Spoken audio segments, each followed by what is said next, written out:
Friends welcome back to my YouTube channel AR educational hub. तो friends आज से हम लोग का क्लास 7 का साइंस चैप्टर 1 स्टार्ट होने वाला है और चैप्टर 1 ही आपका न्यूट्रिशन इन प्लांट हम लोग का स्टार्ट होने वाला है। और आप लोगों को मैंने पिछली कक्षा यानी क्लास 6 में दो चैप्टर हम लोग का ऑलमोस्ट कंप्लीट हो चुका है। फर्स्ट चैप्टर था आपका food, where does it come from, यानी फूड कहाँ से आते हैं, उसके सोर्सेस क्या है, और जो भी फूड प्रिपेयर करता है ह्यूमन बीइंग उसका इंग्रेडिएंट्स क्या होता है, कौन सा इंग्रेडिएंट्स मिलके ये कोई डिशेस या वैरायटीज़ जितने भी बनते हैं वो सब। और सेकेंड चैप्टर था कंपोनेंट्स ऑफ फूड, यानी कंपोनेंट्स ऑफ फूड यानी न्यूट्रिएंट्स जो हमारे बॉडी के लिए काफ़ी नेसेसरी होता है। फूड के कंपोनेंट्स कितने होते हैं वो हम लोगों ने देखा था। तो आज से हम लोग का स्टार्ट होने वाला है क्लास 7 का first chapter nutrients in plants. तो न्यूट्रिएंट्स इन प्लांट्स आखिर होता क्या है? सबसे पहली बात तो ये है कि न्यूट्रिएंट्स आखिर है क्या। तो जिस तरह से आपको मैंने क्लास 6 में पढ़ाया था कि कंपोनेंट्स ऑफ फूड यानी न्यूट्रिएंट्स, कंपोनेंट्स ऑफ फूड को हम लोग न्यूट्रिएंट्स भी बोलते हैं। जिस तरह से ह्यूमन बीइंग या फिर एनिमल को न्यूट्रिएंट्स और कंपोनेंट्स ऑफ फूड जैसे कार्बोहाइड्रेट्स, फैट्स, विटामिन्स, मिनरल्स, ये सब की ज़रूरत पड़ती है और इसी को हम लोग बोलते हैं कंपोनेंट्स ऑफ फूड या फिर न्यूट्रिएंट्स। ये सब की ज़रूरत हमारे बॉडी को पड़ती है ग्रोथ के लिए और हेल्थ के लिए। तो इसी तरह प्लांट्स को भी ज़रूरत होती है न्यूट्रिएंट्स ग्रोथ के लिए और अच्छे न्यूट्रिएंट्स के लिए प्लांट्स को भी ज़रूरत पड़ती है। तो अगर आपको कोई भी क्वेश्चन पूछे कि what is nutrients and what is components of food, तो आपका जो आंसर होगा carbohydrates, proteins, fats and vitamins, minerals, these are components of food and also called are nutrients। ठीक है, तो ये आपका एक क्वेश्चन बन चुका है, इसको आप अपनी कॉपी में नोट डाउन कर सकते हैं कि what is nutrients and what is components of food. तो carbohydrate, proteins, fats, vitamins, mineral, these are components of food and also called are nutrients। तो न्यूट्रिएंट्स हमारे बॉडी के लिए काफ़ी नेसेसरी होता है फॉर ग्रोथ एंड अच्छे हेल्थ के लिए। उसी तरह प्लांट्स को भी न्यूट्रिएंट्स की ज़रूरत पड़ती है। तो इस चैप्टर में हम लोग देखने वाले हैं प्लांट को किस तरह से न्यूट्रिएंट्स का ज़रूरत पड़ती है और आखिर ये न्यूट्रिएंट्स प्लांट्स को कहाँ से मिलती है और प्लांट्स के हर एक पार्ट के बारे में, हर एक पार्ट को कहाँ से न्यूट्रिएंट्स मिलती है, किस तरह से न्यूट्रिएंट्स मिलती है, वो हम लोग इस चैप्टर में देखने वाले हैं। क्योंकि आपको पता है ह्यूमन को न्यूट्रिएंट्स कहाँ से मिलता है, तो ह्यूमन को न्यूट्रिएंट्स दो तरीके से मिलता है। ठीक है, ह्यूमन को न्यूट्रिएंट्स दो तरीके से मिलता है। आपका एनिमल हो गया, फर्स्ट एनिमल और सेकेंड प्लांट। ये दोनों चीज़ों से, प्लांट और एनिमल, ये दोनों चीज़ों से ह्यूमन को न्यूट्रिएंट्स मिलता है। लेकिन प्लांट को न्यूट्रिशन कहाँ से मिलता है वो हम लोग इस चैप्टर में देखने वाले हैं। तो in class 6 you learn that food is essential for all living organism. तो आपने क्लास 6 में पढ़ा है कि फूड जो काफ़ी इसेंशियल होता है लिविंग ऑर्गेनिज्म के लिए।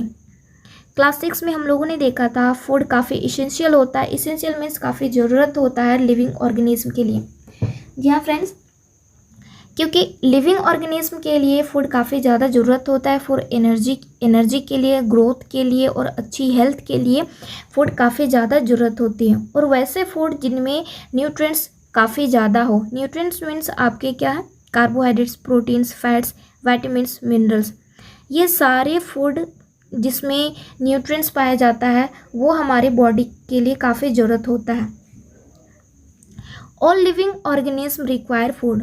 तो जितने भी लिविंग ऑर्गेनिज्म हैं वो फूड को रिक्वायर करते हैं, यानी फूड की ज़रूरत होती है। Plant can synthesis food for themselves. Plant can synthesize food for themselves, but animals including human cannot। तो फ्रेंड्स, प्लांट्स को न्यूट्रिशन सिंथेसिस के थ्रू मिलता है, यानी प्लांट्स में जो फूड बनता है वो सिंथेसिस के थ्रू बनता है। सिंथेसिस मीन्स होता क्या है? सिंथेसिस मीन्स सन से एनर्जी मिलता है, और सन से जो एनर्जी मिलता है उसी एनर्जी से प्लांट अपना जो फूड होता है वो प्रिपेयर करता है। ठीक है, लेकिन ह्यूमन के लिए ऐसा बिल्कुल नहीं है। ह्यूमन जो है और जो एनिमल है, एनिमल भी प्लांट की तरह ही अपना खाना, जो अपना फूड है वो खुद बनाता, यानी खुद वो प्रिपेयर करता है।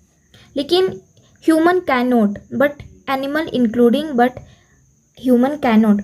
लेकिन ह्यूमन सिंथेसिस के थ्रू फूड प्रिपेयर नहीं कर सकता है, क्योंकि ह्यूमन डिपेंड करता है किस पे? ह्यूमन डिपेंड करता है प्लांट पे। ह्यूमन डिपेंड करता है प्लांट पे और एनिमल पे।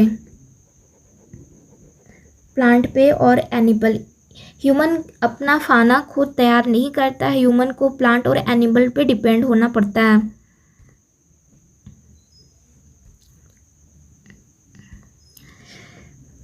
They get it from plants or animals that eat plants. They get it from plants or animals that eat plants. Human को प्लांट्स और एनिमल से ये फूड मिलता है। Thus human and animals are directly और indirectly depend on plants.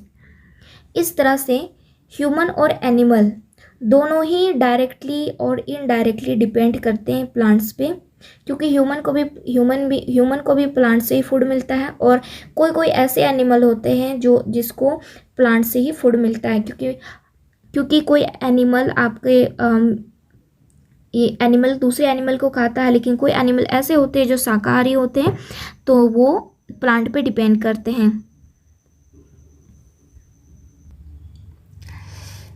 By the body, the mode of nutrition in which organisms make food themselves for simple substance is called autotrophic. जो food से organism nutrition मिलता है उसको simple substance में हम लोग बोलते हैं ऑटोट्रॉपिक।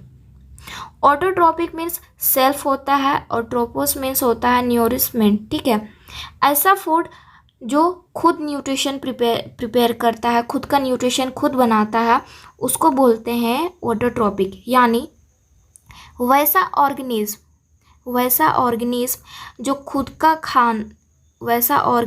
जो खुद न्यूट्रिशन प्रिपेयर करता है सेल्फ से, उसको हम लोग बोलते हैं ऑटोट्रॉपिक न्यूट्रिशन।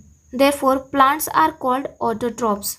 इसीलिए हम लोग प्लांट्स को ऑटोट्रॉप्स बोलते हैं। ऑटोट्रॉप्स क्योंकि प्लांट्स खुद से खाना बनाता है सिंथेसिस के थ्रू। सिंथेसिस मीन्स सन से एनर्जी लेके प्लांट्स खुद अपना फूड प्रिपेयर करता है, और जब फूड प्रिपेयर करता है वो खुद का न्यूट्रिशन खुद के ऑर्गेनिज्म में वो प्रिपेयर करता है। Animal and most other organism like in food animals and most other organism take in food prepared by plants. Animal और कुछ ऐसे ऑर्गेनिज्म हैं जो अपना फूड ये प्लांट के थ्रू उन लोग को मिलता है, उसको हम लोग बोलते हैं हेटरोट्रॉप्स। हेटरोट्रॉप्स मतलब दूसरों पर निर्भर होते हैं। तो जिस एनिमल और ह्यूमन ये दोनों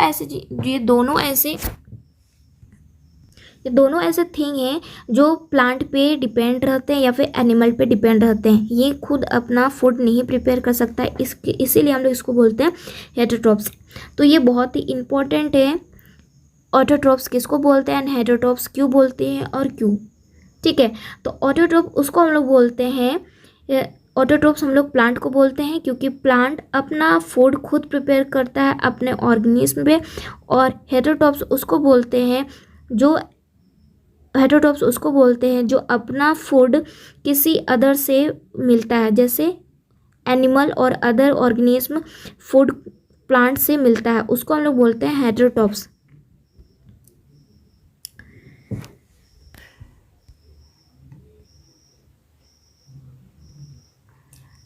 mode of nutrition in plants. आखिर प्लांट्स में जो न्यूट्रिशन वो कहाँ बनता है। ठीक है, plants are the only organism that can prepare food for themselves by using water, carbon dioxide and minerals. तो यहाँ पे plants are the only organism that can prepare food themselves by using water, carbon dioxide and minerals. Plants एक ऐसा organism है, only एक ऐसा organism है जो अपना फूड खुद प्रिपेयर करता है bye using water, carbon dioxide and minerals. ये सारे चीज़ों का यूज़ करके प्लांट्स खुद अपना फूड प्रिपेयर करता है, क्योंकि आपको पता है प्लांट कार्बन डाइऑक्साइड को गेन करता है। और रात के टाइम आपको मैं एक बात बता दूं, प्लांट जो है, कोई भी प्लांट नाइट के टाइम, कोई भी प्लांट नाइट में ये ऑक्सीजन रिलीज करता है। कोई भी प्लांट नाइट में ऑक्सीजन को ग्रहण करता है और जो CO2 है उसको रिलीज करता है, ठीक है। यानी अपोजिट हो जाता है। जिस तरह से ह्यूमन ऑक्सीजन को ग्रहण करता है, लेता है और कार्बन डाइऑक्साइड को रिलीज करता है, उसी तरह नाइट में प्लांट भी ऑक्सीजन को ग्रहण करता है और CO2 को रिलीज करता है। इसलिए बोला जाता है नाइट के टाइम प्लांट के नीचे नहीं सोना चाहिए, क्योंकि उस टाइम पॉइजनस गैस रिलीज करता है, क्योंकि CO2 तो ह्यूमन के लिए पॉइजनस गैस होता है। तो नाइट के टाइम प्लांट CO2 गैस को रिलीज करता है और ऑक्सीजन गैस को ग्रहण करता है, और डे में ऑक्सीजन गैस को रिलीज करता है और CO2 गैस को ग्रहण करता है।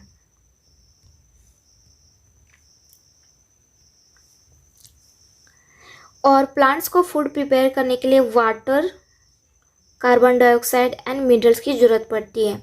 The raw materials are present in their surroundings.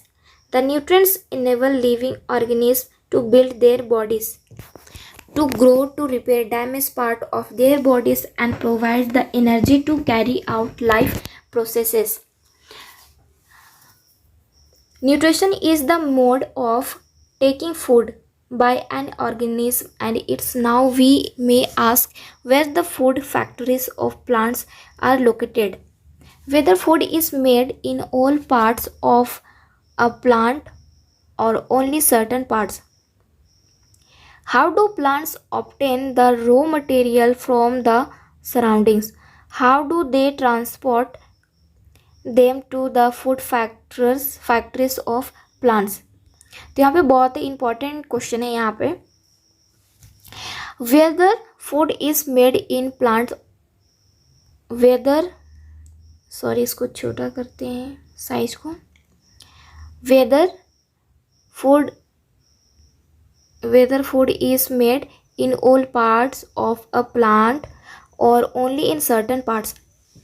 Plant का कौन सा पार्ट, क्वेश्चन यहाँ पे है, फर्स्ट क्वेश्चन यहाँ पे, प्लांट का कौन सा पार्ट फूड को प्रिपेयर करता है, फर्स्ट क्वेश्चन है। और how do plants obtain the raw materials from the surroundings, और प्लांट कैसे रॉ मटेरियल्स को अपने चारों ओर से ऑब्टेन करता है, यानी ग्रहण करता है। जैसे materials, raw material means mineral हो गया, वाटर हो गया है, कार्बन डाइऑक्साइड, वो कैसे ऑब्जर्व करता है अपने चारों ओर से, कौन से पार्ट की हेल्प से। ये आपका सेकंड क्वेश्चन हो गया। थर्ड क्वेश्चन है आपका, how do they transport them to the food factories of plants, और वो कैसे ट्रांसपोर्ट करता है, यानी जो प्लांट जो फूड बनाता है वो ट्रांसपोर्ट कैसे करता है अलग अलग पार्ट पे। तो ये आपका थर्ड क्वेश्चन है। ये तीनों क्वेश्चन काफ़ी इंपॉर्टेंट है। चलिए क्वेश्चन वर्क करते हैं। फर्स्ट क्वेश्चन है आपका, first question, whether food is made in all parts of plant only in certain parts. ये आपका फर्स्ट क्वेश्चन हो गया, यानी जो फूड है, ये जो प्लांट है वो अपना फूड कौन से पार्ट के थ्रू बनाता है। और सेकेंड क्वेश्चन है आपका, second question, how do plant obtain the raw material from the surroundings. Plant कैसे रॉ मटेरियल से ऑब्टेन कर, प्लांट कैसे अपने चारों ओर से रॉ मटेरियल को ऑब्टेन करता है, यानी रॉ मटेरियल आपका मैंने यहाँ पे बताया था water, carbon dioxide and minerals, वो कैसे ये ऑब्टेन करता है। And third question is, how do they transport them to the food factories plants. Plant food को कैसे ट्रांसपोर्ट करता है अदर प्लांट के पार्ट को, ठीक है, ये 3 क्वेश्चन है, तीनों क्वेश्चन काफ़ी इंपॉर्टेंट है एग्जाम के पॉइंट ऑफ व्यू से। तो ये तीनों क्वेश्चन को आपको लिखना है, कॉपी में नोट डाउन करना है और इसका आंसर भी आपको मैं आगे बताऊंगी। और आपको ये क्वेश्चन और आंसर दोनों लिखना है, काफ़ी इंपॉर्टेंट है, एग्जाम में क्वेश्चन पूछा जाता है। तो यहाँ पे 1.2 में हम लोग देखते हैं ये तीनों जो क्वेश्चन है, ये तीनों क्वेश्चन है, इसका तीनों क्वेश्चन का आंसर आपको आगे यहाँ पे मिलेगा। साइज बड़ा हो जाता है, छोटा करने पे भी पता नहीं सेलेक्ट नहीं हो पाता। Photosynthesis food making process in plants. Photosynthesis food making process in plants, यानी फोटोसिंथेसिस के थ्रू प्लांट्स अपना फूड तैयार करता है। आपको मैंने बताया था फोटोसिंथेसिस किसको बोलते हैं। सन से जो एनर्जी लिया जाता है, सन से जो एनर्जी लिया जाता है उसको बोलते हैं फोटोसिंथेसिस। ठीक है,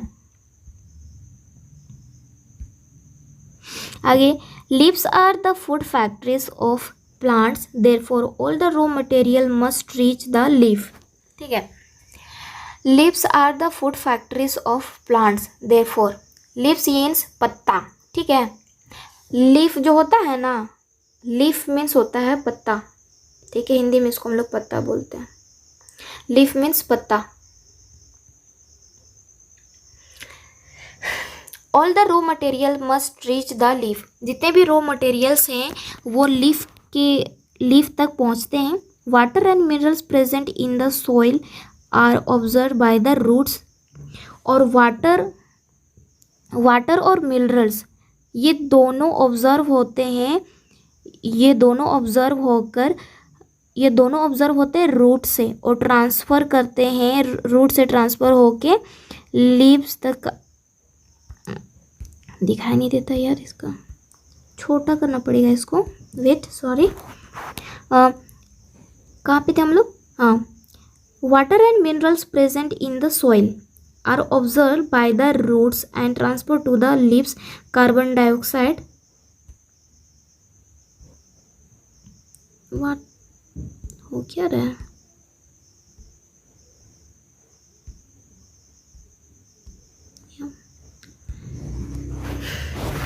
sorry, water and minerals present in the soil are absorbed by the roots and transported to the leaves. Carbon dioxide from air is taken in. तो छोटा करना पड़ा, I am sorry for this. जो water और minerals है वो roots के through water और जो मिनरल्स है वो रूट्स के थ्रू वो लीफ को ट्रांसफ़र करता है। ठीक है, रूट्स यानी जड़ के थ्रू, जड़ तो रूट्स जो होता है वो ज़मीन के अंदर रहता है और ज़मीन के अंदर ही रॉ मटेरियल होता है, यानी कार्बन डाइऑक्साइड हो गया, सॉरी मिनरल्स हो गया, वाटर हो गया, ये दोनों चीज़ रॉ मटेरियल्स के अंदर यानी ज़मीन के अंदर मिलता है। तो ज़मीन के अंदर तो आपके रूट्स होते हैं, तो रूट्स के थ्रू रॉ मटेरियल्स यानी वाटर और मिनरल्स को वो ट्रांसपोर्ट करता है लीव्स की ओर। ठीक है, carbon dioxide from air is taken in, और कार्बन डाइऑक्साइड को हवा से ये लेता है, ग्रहण करता है, और कार्बन डाइऑक्साइड को हवा से ग्रहण करता है। तो हम लोग यहाँ पे देखते हैं, फिर से आपको बताती हूँ, काफ़ी ज़्यादा डिस्टर्बेंस हो रहा है। ये जो लीफ से हम लोग को रॉ मटेरियल्स मिलता है। ठीक है, लीफ से हम लोग को रॉ मटेरियल्स मिलता है और वाटर एंड मिनरल्स रूट्स के थ्रू लीव्स तक पहुंचा जाता है और कार्बन डाइऑक्साइड को हवा से ग्रहण किया जाता है। तो यहाँ पे कुछ सेल्स हैं, सेल आपका प्लांट का सेल है, इसके थ्रू हम लोग समझेंगे आखिर सेल में क्या प्रेजेंट रहता है, कौन सा पार्ट प्रेजेंट रहता है, किसको क्या बोलते हैं। ठीक है, ये काफ़ी इंपॉर्टेंट है क्योंकि एग्ज़ाम में अभी आपका पूछा जा सकता है, तो इसको ध्यान से सुनिएगा, ध्यान से समझिएगा। तो you have seen that buildings are made of bricks. आपने देखा होगा जो बिल्डिंग जो बनता है वो ब्रिक्स के ऊपर मेड बनता है, यानी फर्स्ट ब्लॉक, देन दूसरा ब्लॉक, देन थर्ड ब्लॉक, इस तरह के ब्रिक्स भी बोल सकते हैं या फिर ब्लॉक भी बोल सकते हैं। इतने सारे ब्लॉक्स या ब्रिक्स से मिलकर एक बिल्डिंग प्रिपेयर होता है, ठीक है। उसी तरह यहाँ पे हम लोग देखते हैं सेल्स को भी, ठीक है। Similarly the bodies of living organism are made of tiny units called cells. उसी तरह हर लिविंग ऑर्गेनिज्म के जो बॉडीज होते हैं वो सेल्स से मिलके बने होते हैं। जिस तरह से मैंने आपको एग्जांपल में बताया, जिस तरह से बिल्डिंग ब्रिक्स से मिलकर बना हुआ रहता है, ब्रिक्स यानी ब्लॉक के मिलने से जो बिल्डिंग बनता है, उसी तरह सेल से मिलकर लिविंग ऑर्गेनिज्म का बॉडी बनता है। आखिर ये सेल होता है क्या, वो हम लोग देखेंगे। Cells can be seen only under the microscope. और ये सेल्स इतने छोटे होते हैं आप ऐसी नंगी आंखों, यानी ऐसी हम लोग का जो नॉर्मल आइस होता है वो आप ऐसे नहीं देख सकते हैं। इसको ओनली माइक्रोस्कोप के थ्रू आप देख सकते हैं। ये जो सेल्स होता है ये आप ओनली माइक्रोस्कोप के थ्रू देख सकते हैं। Some organism are made of only one cell. कुछ ऐसे ऑर्गेनिज्म हैं जो ओनली एक सेल से बने होते हैं, ठीक है। कुछ ऐसे ऑर्गेनिज्म होते हैं जो एक सेल से बने होते हैं। The cell is enclosed by a thin outer boundary called the cell membrane। और जो सेल बाउंड्री के बाहर, यानी जो सेल ये आप जो बाहर जो ये सब देख रहे हैं ना, इसको हम लोग बोलते हैं सेल मेम्ब्रेन। यानी सेल का जो बाहरी जो हिस्सा होता है, आउट ऑफ एरिया होता है, इसको हम लोग बोलते हैं सेल मेम्ब्रेन, ठीक है। ये बाहरी पार्ट को देखिए, यहाँ पे सेल मेम्ब्रेन दिया ना, ये बाहरी पार्ट में जो इस तरह से लाइन ब्लैक दिया हुआ है, इसको हम लोग बोलते हैं सेल मेम्ब्रेन, यानी बाहरी पार्ट को हम लोग बोलते हैं cell membrane. Most cells have a distinct certainly located spherical structure called the nucleus। और जो स्फेरिकल के अंदर जो सेंटर पॉइंट होता है उसको हम लोग बोलते हैं न्यूक्लियस हम लोग उसको बोलते हैं जो स्फेरिकल स्ट्रक्चर होता है। ये जो आपका स्फेरिकल स्ट्रक्चर है, इसके अंदर जो सेंटर पॉइंट होता है उसको हम लोग बोलते हैं nucleus. The nucleus is surrounded by a jelly like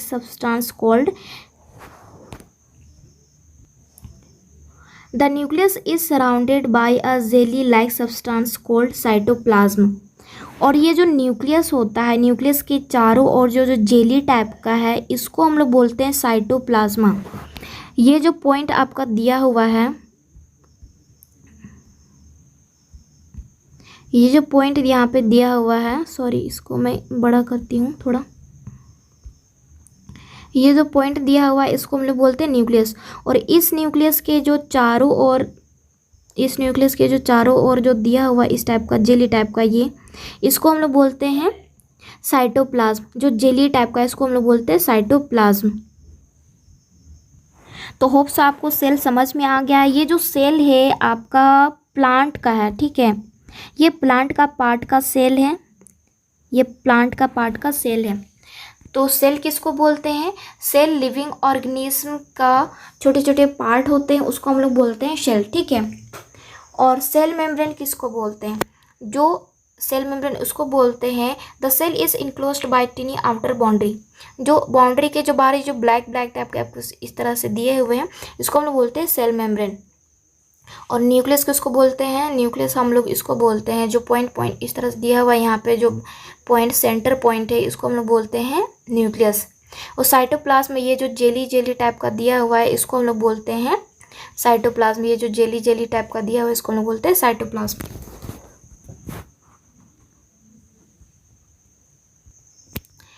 through the टिनी pores present on the surface of leaves.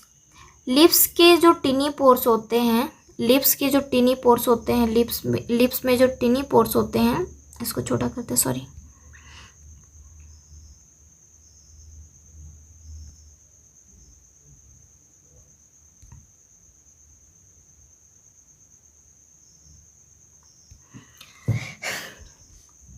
Lips में जो टिनी पोर्स होता है, यानी जो पत्ते में, आपने अगर गौर से अगर एक पत्ता जरूर लीजिएगा, पत्ता में छोटे छोटे पोर्स होते हैं, उसको पोर्स होते हैं, ठीक है। बहुत दिक्कत कर रहा है। पत्ता में एक छोटे छोटे पोर्स होते हैं, ठीक है। रुकिए, पहले यहाँ पे हम लोग ड्रॉ करते हैं। सो फर्स्ट ऑफ ऑल थोड़ा बड़ा बड़ा मैं दिखा देती हूँ। एक्चुअली ये छोटा होता है, दिखता नहीं है, माइक्रोस्कोप से अगर आप देखोगे तो दिख जाएगा, ठीक है। ये पत्ता है, तो देखिए, through the टिनी pores present on the surface of leaves, ठीक है। पत्ते में छोटे छोटे पोर्स होते हैं, उसको हम लोग क्या बोलते हैं, स्टोमाटा। ये जो छोटे छोटे पोर्स होते हैं पत्ता में, उसको हम लोग बोलते हैं स्टोमाटा, ठीक है। This pores are surrounded by guard cells, such pores are called stomata. इसको क्या बोलते हैं, स्टोमाटा। तो ये बहुत इंपॉर्टेंट है, इसको आपको याद करना है, मैं स्टार मार्क लगा दे रही हूँ। लीफ में जो छोटे छोटे पोर्स होते हैं, उस पोर्स को क्या बोलते हैं, तो उस पोर्स को हम लोग बोलते हैं स्टोमाटा। याद रखिएगा, एक शॉर्ट नोट्स आपको मैं बोल रही हूँ, एक शॉर्ट नोट्स एक कॉपी रखिए, उसमें आपको शॉर्ट नोट्स लिखना है, ठीक है। तो लिप्स में एक छोटे छोटे पोर्स होते हैं, छोटे छोटे ये पोर्स होते हैं, उसको हम लोग बोलते हैं क्या, स्टोमाटा, ठीक है। ये काफ़ी इंपॉर्टेंट है, इसको आपको याद रखना है।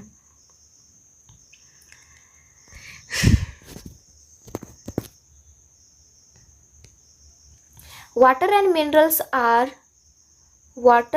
minerals are transported to the leaves by the vessels which run like pipes throughout the root. Water और जो मिनरल्स होता है वो ट्रांसपोर्ट होते हैं रूट्स के थ्रू, ठीक है, रूट्स के थ्रू। आपने घरों में एक पाइप देखा होगा, पाइप छोटे छोटे पाइप, काफ़ी सारे पाइप होते हैं, और उस पाइप के थ्रू वाटर एक जगह से दूसरे जगह पहुंचता है वो। और इसी तरह प्लांट में भी होता है। प्लांट में रूट काफ़ी, हर प्लांट में जो रूट रहता है, रूट से जुड़े हुए काफ़ी सारे पार्ट हैं, और उसी पार्ट के थ्रू रूट से वाटर और मिनरल को पत्तों तक पहुंचाया जाता है, वेसल तक पहुंचाया जाता है, एक पाइप की तरह, ठीक है। और आपको मैं बता दूं, जो लीफ होता है यानी जो पत्ता होता है, लीफ में जो छोटे छोटे, मैंने आपको बताया स्टोमाटा, यानी पत्ता जो लीफ होता है उसके अंदर जो छोटे छोटे छिद्र होते हैं, हिंदी में इसको हम लोग बोलते हैं छिद्र, उसी पोर्स से, स्टोमाटा के थ्रू से ही प्लांट ब्रीथ करता है, प्लांट सांस लेता है, ठीक है। पत्ते में तो छोटे छोटे पोर्स होते हैं, यानी जिसको हम लोग बोलते हैं स्टोमाटा, उसी के थ्रू लीफ यानी जो प्लांट है वो सांस लेता है, ठीक है। और सॉरी, उसी से सांस लेता है, और उसी के थ्रू वो अपना सिंथेसिस का जो फोटोसिंथेसिस होता है, उसको, जो सन से जो एनर्जी है उसको एब्जॉर्व करता है।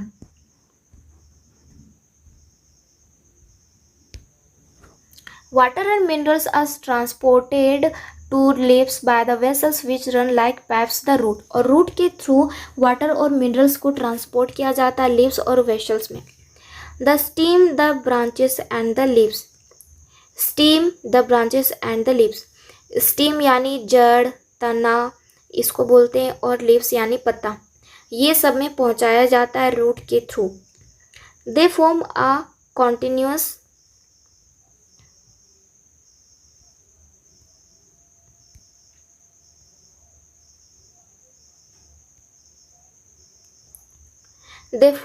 continuous path of passage for the nutrients to reach the leaf.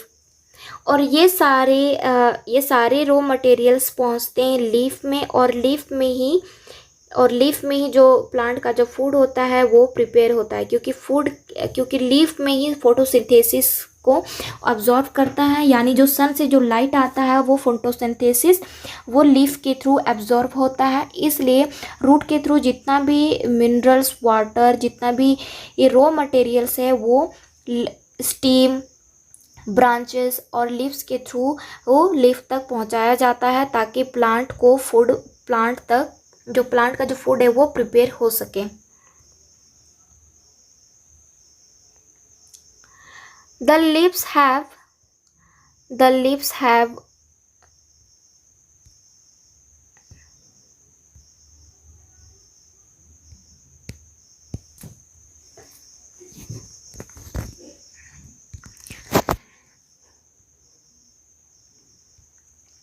The leaves have a green pigment cold chlorophyll. और जो लीव्स में एक ग्रीन पिगमेंट होता है उसको हम लोग बोलते हैं क्लोरोफिल। क्लोरोफिल किसको बोलते हैं? लीफ में जो हरा, लीफ का कलर क्या होता है? लीफ का कलर क्या होता है? ग्रीन। लीफ का कलर क्या होता है? ग्रीन। और ग्रीन किस वजह से होता है? तो क्लोरोफिल उसमें प्रेजेंट रहता है। ठीक है, ग्रीन पिगमेंट, लीफ में ग्रीन पिगमेंट यानी ग्रीनपन होता है, यानी क्लोरोफिल के कारण ये ग्रीन होता है लीफ, उसको हम लोग बोलते हैं क्लोरोफिल। ठीक है, the leaves have a green pigment. जो लीफ होता है वो ग्रीन पिगमेंट यानी हरा रंग का होता है, वो क्लोरोफिल के कारण होता है। इसलिए अगर क्वेश्चन आपसे पूछा जाए कि क्लोरोफिल किस में प्रेजेंट रहता है, तो क्लोरोफिल ये लीफ में प्रेजेंट रहता है। और जो लीफ है वो ग्रीन पिगमेंट क्यों होता है? तो क्लोरोफिल के वजह से लीफ ग्रीन पिगमेंट यानी ग्रीन कलर का होता है। ठीक है, होप सो आप समझ गए होंगे। It helps leaves to capture the energy of the sunlight. It helps leaves to capture the energy of the sunlight. और ग्रीन पिगमेंट की वजह से यानी क्लोरोफिल की वजह से ये सनलाइट का जो एनर्जी है वो लीफ कैप्चर कर पाता है। अगर लीफ ग्रीन नहीं होगा, अगर लीफ ग्रीन नहीं होता है, ग्रीन पिगमेंट नहीं होगा तो, और क्लोरोफिल मौजूद नहीं होगा तो सनलाइट से एनर्जी को कैप्चर नहीं कर पाएगा। इसलिए एक लीफ का ग्रीन पिगमेंट यानी क्लोरोफिल मौजूद होना बहुत ज़रूरी है ताकि वो सनलाइट से एनर्जी को कैप्चर कर सके और बाद तब फूड प्रिपेयर होता है, तब वो फूड प्रिपेयर कर सकता है। तो ये काफ़ी इम्पोर्टेंट है, इसको आपको याद करना है, एक शॉर्ट नोट्स आपको बनाना ही है। This energy is used to synthesize food from carbon dioxide and water. This energy is used to synthesize food from carbon dioxide and water. तो इसको हम लोग बोलते हैं सिंथेसिस, यानी सन से जो एनर्जी को कैप्चर किया जाता है उसके थ्रू वो फूड प्रिपेयर करता है लीफ, ताकि ये प्लांट के हर एक पार्ट को फूड वो ट्रांसफर कर सके। तो कार्बन डाइऑक्साइड और वाटर और रॉ मटेरियल्स मिनरल्स के थ्रू जो लीफ है वो फूड को प्रिपेयर करता है सिंथेसिस के मदद से। Since the synthesis of food occurs in the presence of sunlight, since the synthesis of food occurs in the presence of sunlight, यानी जो फूड प्रिपेयर होता है प्लांट का वो सनलाइट के प्रेजेंस में ये प्लांट अपना फूड प्रिपेयर करता है, जिसको हम लोग बोलते हैं फोटोसिंथेसिस। ठीक है, फोटोलाइट मीन्स सिंथेसिस होता है टू कंबाइन। ओके, यानी यहाँ पे क्वेश्चन बन सकता है। ठीक है, यहाँ पे क्वेश्चन है कि व्हाट इज फोटोसिंथेसिस। फोटोसिंथेसिस किसको बोलते हैं? फोटोसिंथेसिस उसको बोलते हैं जो प्लांट अपना जो सनलाइट से एनर्जी को कैप्चर करता है और कार्बन डाइऑक्साइड, वाटर और मिनरल के हेल्प से वो फूड प्रिपेयर करता है, उसको हम लोग बोलते हैं फोटोसिंथेसिस। यानी नॉर्मल लैंग्वेज में आप बोले तो फोटोसिंथेसिस सन से जो एनर्जी मिलता है, जो सनलाइट मिलता है, उसको हम लोग बोलते हैं फोटोसिंथेसिस। ठीक है, फोटोसिंथेसिस मीन्स सन से जो एनर्जी मिलता है, सनलाइट मिलता है, उसको हम लोग बोलते हैं फोटोसिंथेसिस। और फोटोसिंथेसिस के हेल्प से लीफ अपना फूड प्रिपेयर करता है और फूड प्रिपेयर करने के बाद प्लांट के हर एक पार्ट को फूड ट्रांसफ़र करता है। So we find that chlorophyll, sunlight, carbon dioxide and water are necessary to carry out the process of photosynthesis. तो हम लोग यह बोल सकते हैं कि फोटोसिंथेसिस का जो प्रोसेस है वो किस तरह से होता है। अगर ग्रीन पिगमेंट यानी लीफ में क्लोरोफिल के मौजूदगी में और सन से सनलाइट कैप्चर करके और एयर से कार्बन डाइऑक्साइड ग्रहण करके और वाटर और मिनरल का यूज़ करके प्लांट अपना फूड को प्रिपेयर करता है, उसको हम लोग बोलते हैं फोटोसिंथेसिस।